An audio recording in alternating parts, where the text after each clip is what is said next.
এনার যে আছে এসিএল আর মেনিসকাসের যে আছে ইনজুরি হয়েছিল, কিভাবে হয়েছিল উনি বলবেন? খেলতে গিয়ে আমি পড়েছিলাম, ফুটবল খেলতে গিয়ে ইনজুরি হয়েছিল, তারপরে এসিএল রিকনস্ট্রাকশন হয়েছিল আর মেনিসকাস রিপেয়ার হয়েছিল। তারপরে উনি এসেছিলেন তো হাঁটু কিছুই করতে পারতেন না, পুরো স্টিফ ছিল। এখন একটু ভাঁজ করে দেখান, করুন আর একটু যাবে না, এমনি এমনি চলে যাবে। এটা নেই, এটা করুন।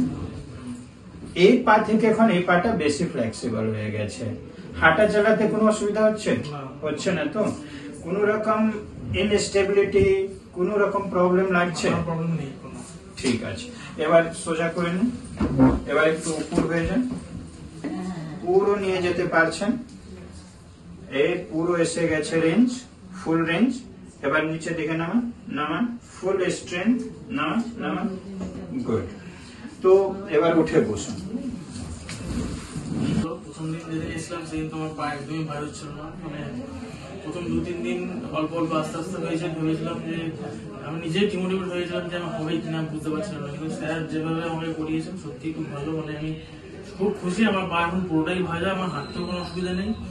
একবার আমি হাঁটাটা দেখবো আপনি, ঠিক আছে? একটু হেঁটে দেখাবেন। মাত্র কয়েকদিনের মধ্যে অনেকটাই ভালো, মানে খুবই ভালো হয়ে গেছে। একটু জয়েন করবো। হ্যাঁ, একটু হেঁটে ওয়াকিং তো ভালো আছে।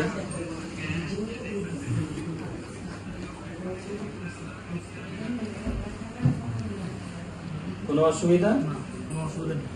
তাহলে ওনার 100% রেজাল্ট হয়ে গেছে, সব করতে পারছেন। এবার নর্মাল অ্যাক্টিভিটি আপনি লিড করুন কিছুদিন পরে, আর কিছুদিন যাক, এইভাবে রিহ্যাবিলিটেশন করে যান যে যে আপনি দেখানো হয়েছে। তারপরে স্পোর্টস অ্যাক্টিভিটিতেও আপনি ফিরতে পারবেন, কোনো অসুবিধা নেই। যে আপনি ফুটবল খেলতেন আবার খেলবেন। থ্যাংক ইউ সবাইকে, সব স্টাফদের যারা করিয়েছেন খুব ভালোভাবে। আর স্যারকে তো অসংখ্য ধন্যবাদ।